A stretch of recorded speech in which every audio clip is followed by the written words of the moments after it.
Hello, I'm Mr. Romel Bermoy-Dinyoso. Hello. Hello world. Regarding the matters regarding the national ID being approved in the House of Representatives in the Congress, this is being authored by Biazon or Honorable Biazon of Muntinlupa, the national ID and the registration of SIM card, which is already approved by the House of Representatives or the Congress. These two bills, which is House Bill number 217 and House Bill number 525, the House Bill number 217 being authored by Honorable Biazon, and the House Bill number 525, wherein also Honorable Biazon also is the author of this bill.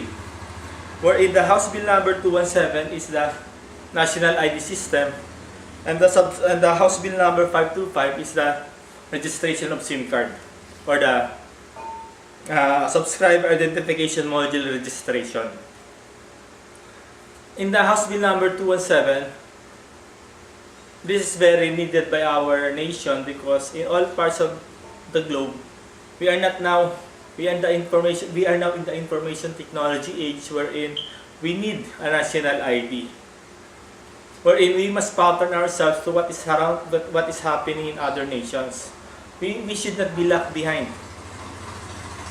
According to Biazon or Honorable Biazon, this bill being proposed by him, which is already approved in the House, is already being used by all nations.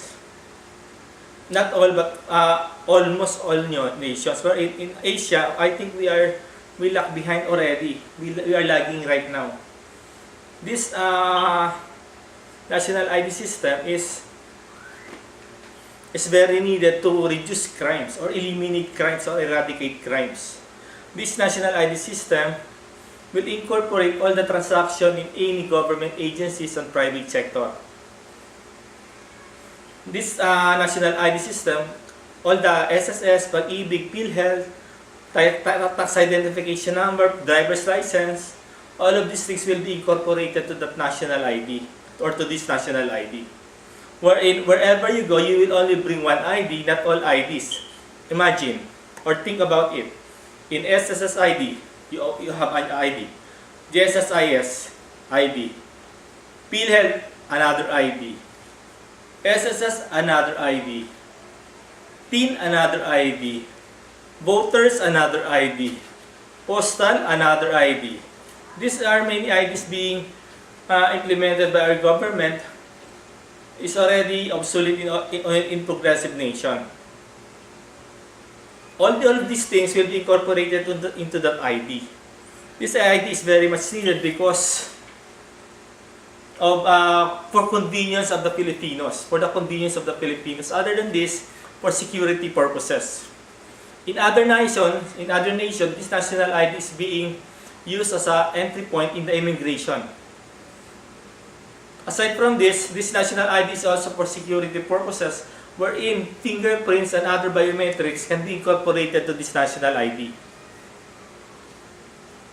For example, I have been to many countries before: Singapore, Dubai, and Oman. In all these countries, they use a national ID. That was I think 10 years ago. They already are using national ID. In these countries, they are not only having a registration of IDs regarding their identification, but also they have biometrics in this national ID, wherein they can use this national ID as an entry point in the immigration. In this immigration, or in this national ID, they will their fingerprints, not only thumb, index finger, ring finger, little finger, but also the palm is incorporated to this national ID. Other than this, in Dubai, they use iris recognition. In Oman, they use fingerprint recognition and palm recognition. this national ID wherein you can incorporate all the biometrics of a person, wherein it can help deteriorate crime rates in our nation, because there will be database of fingerprints, there will be database of biometrics, wherein these criminals, these perpetrators of crimes is in the database of this national ID.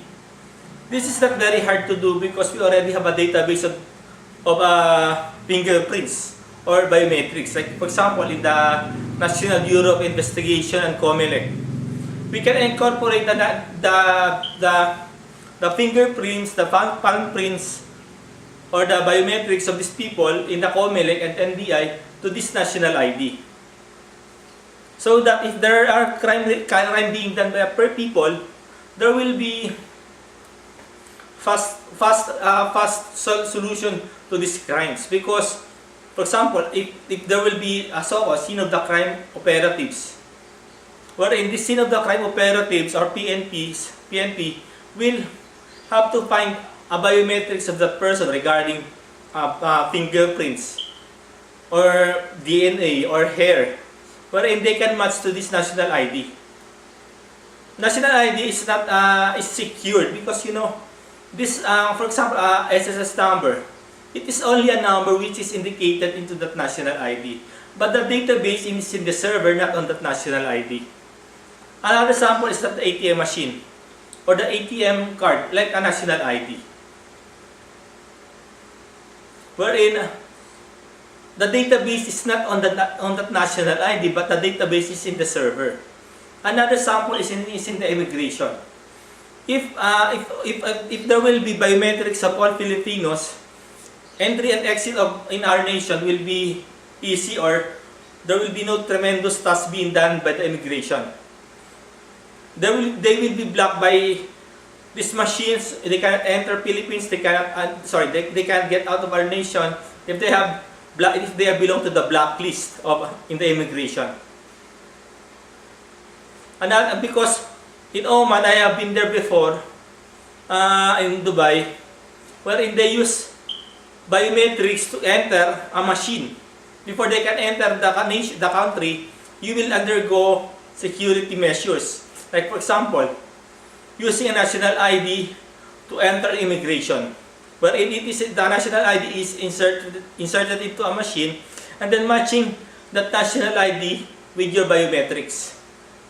That biometrics is not in the national ID or on the ID card, but on the database or on the server of the government system or server. This bill being proposed by Honorable Biazon, this national ID and also the SIM card registration is very much needed by our people.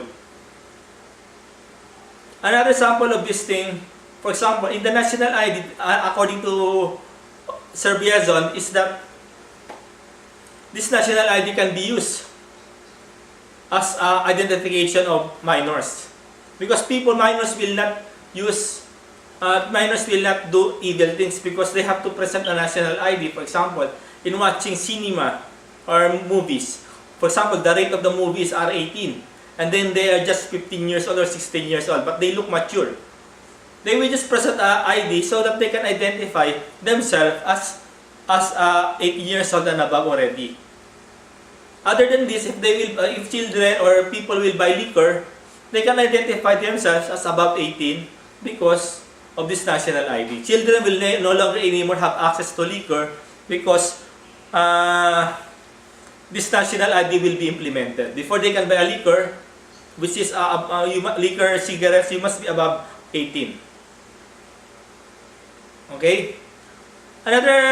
Regarding this bill being proposed by Biazon, Biazon is already built 2 bills which is already being approved in the House. These bills, the national ID and the SIM card registration, is already being approved in the House yesterday. This is a very good proposal or bill approved by bill proposed by Biazon. This should be implemented. We really need these things. Another bill being approved by the Senate, which is authored by Biazon, Representative Biazon, is the SIM card registration. In this SIM card registration, it is not only to prevent crime, but to also to gather information regarding who is the perpetrator of these evil things. If you will register your prepaid card, if your SIM prepaid card, you will trace the police, the PNP, the NBI will trace who is the perpetrator of this, who send these text messages. For example, a bomb threat, a prankster who calling on the emergency line, because all of these SIM cards will be registered. There will be no longer pranksters or bomb threats being done by people because of this registration of SIM card. They will identify easily who is the perpetrator, and people will be responsible on their own SIM cards.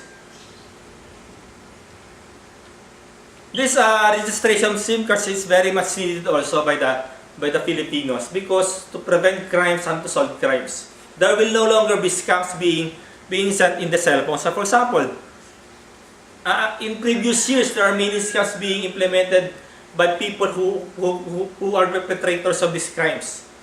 SIM cards are being used for evil things. So how can we prevent that? This bill is very much needed. This bill is very much needed so that we can solve easily the crimes. There will no longer be pranksters abusing the SIM cards.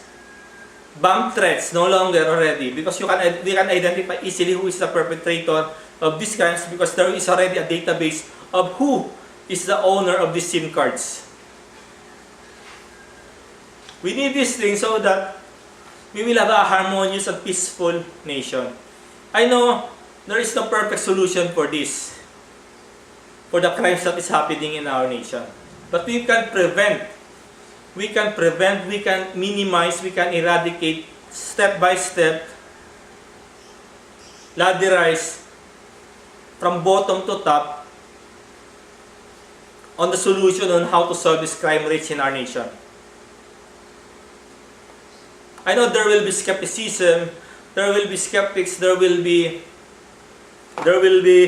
problems in the beginning, because all things and in the pilot testing there will be problems.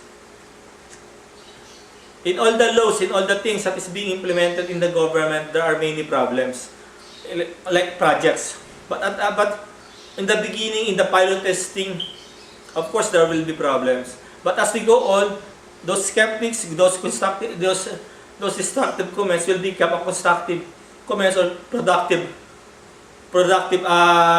responsibility of people who will implement this law or bill already being approved by the House. We need this law. We need this law to be approved by the Senate and the Judiciary so that we will have a prosperous and peaceful nation.